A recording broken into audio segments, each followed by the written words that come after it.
it's not the gun that kills people, it's the person that pulls the trigger. And like this gentleman said, crooks will always get a gun, just like drugs. They'll always get drugs. And it's only the innocent people that's going to get hurt by it. Each week on At Issue, we show the probe report you've just seen to a group of citizens somewhere in the United States. What you're watching are the unrehearsed reactions of a group of people in Wichita, Kansas, to the probe report, Saving the Second Amendment. If I've done wrong, if I was the one that shot somebody or done something, then take that dude away. But if I haven't done nothing, then leave mine alone. That's the way I feel. What scares me about gun control is how far will they go once they start controlling guns. What's next? You know, and as they start to take away your freedom like that, and they start chipping at it, and you know, it's very dangerous. They're already taking our freedoms away with guns, telling us what kind of guns we can own and what kind we can't. I would be uncomfortable with registration because I would take Social Security as an example, our number. It was supposed to be for old age benefits, etc. Later on. You can't go to college without it. You can't go anywhere. Everything you do, it's tied into that Social Security number. I mean, you know, China has effective gun control laws, and we saw that in Tiananmen Square this year, or in 1989. And I feel sorry for the Chinese people because they are literally under the gun, and it's not, and they have no options in those circumstances. I don't think technology renders rights obsolete. I mean, freedom and certain liberties are either eternal or they're not. And I don't think it's something we can pick and choose and decide one day that a certain right is irrelevant or obsolete. If you committed a felony, you're not allowed to own a firearm or get a hunting license or any of that crap. I'll tell you what. Yeah, Legally you're not allowed. That's what's worth it. If you think that's got them stopped, you're wrong. I think that the people that are honest, the ones that are not going to cause problems, are going to be the ones that, if it comes to losing your guns or registering them, are they going to be the first ones stand there and register them. And the ones that are shady or they aren't going to want to get those guns down there. I would throw this challenge out to the gun control advocates to honestly say that this Constitution needs to be changed and to work towards that, because they really don't. What they do is they say we're going to create a law that will have registration or is going to have a waiting period, or we're going to restrict certain classes of firearms. They don't come up and say the Second Amendment is obsolete. They will not say the Constitution needs to be changed. They weasel around it. And that's why I think the gun control argument has been on a hysterical, irresponsible level. Well, it doesn't seem like people in Wichita want gun control, does it? Let's see if our panel of experts agree. Dr. Robert Cottrell is a professor at Boston College Law School and a specialist in constitutional law and legal history. Larry Pratt is the president of the Gun Owners of America. And our host and permanent panelist is the chairman of the National Endowment for Liberty, Ron Paul. Ron, what do you think is more important here, the practical considerations of crime and safety, or the theoretical principles, constitutional rights, that sort of thing? Really, Mike, you can't separate the two. Every position that we hold, every aspect of what law expresses is really based on the theory behind it. So you can't separate the two. And we have to look at that. So we have to decide whether this is a good principle of freedom and is a legitimate principle of freedom. And then if it is, it has to be practical.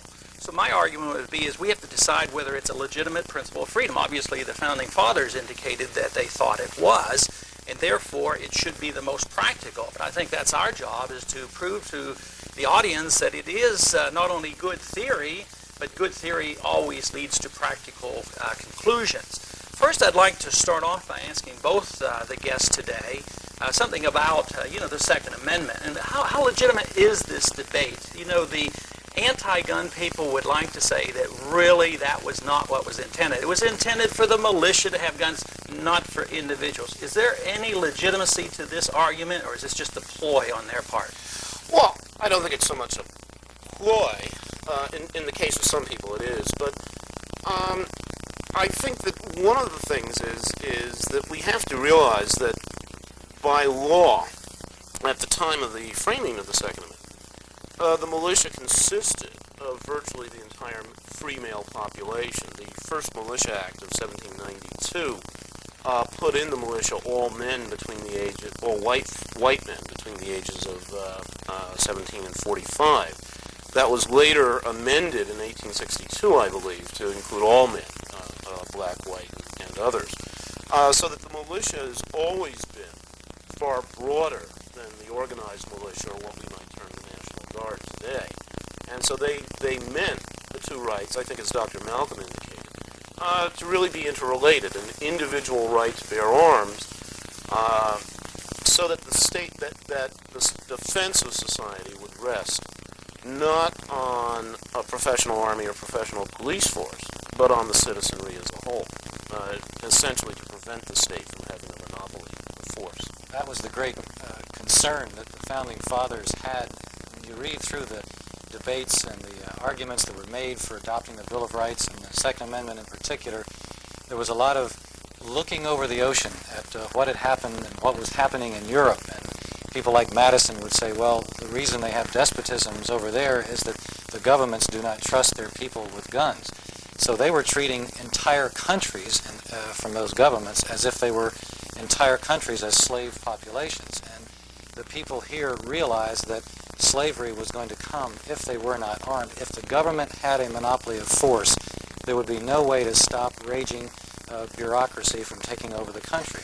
So, by the way, if I might drop in, we all too often discuss this issue as if only the Second Amendment is involved. There's also a tremendous 14th Amendment question, which is the framers of the 14th Amendment very much wanted to make the states respect the Bill of Rights.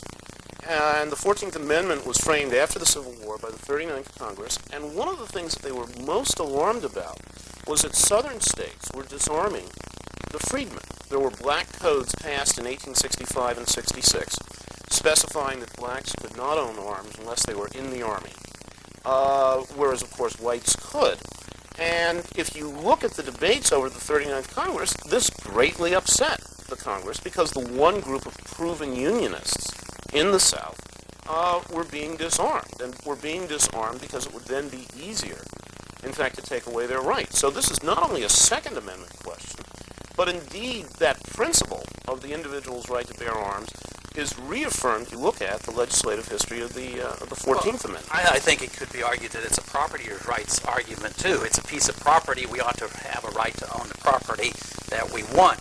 What about the recent trends? Do you think that this is just the movement against guns right now and the move for registration? Do you think this is just average, or is it different now than, say, 10 or 15 years ago? I remember, as long as I can remember, there's been an anti-gun movement.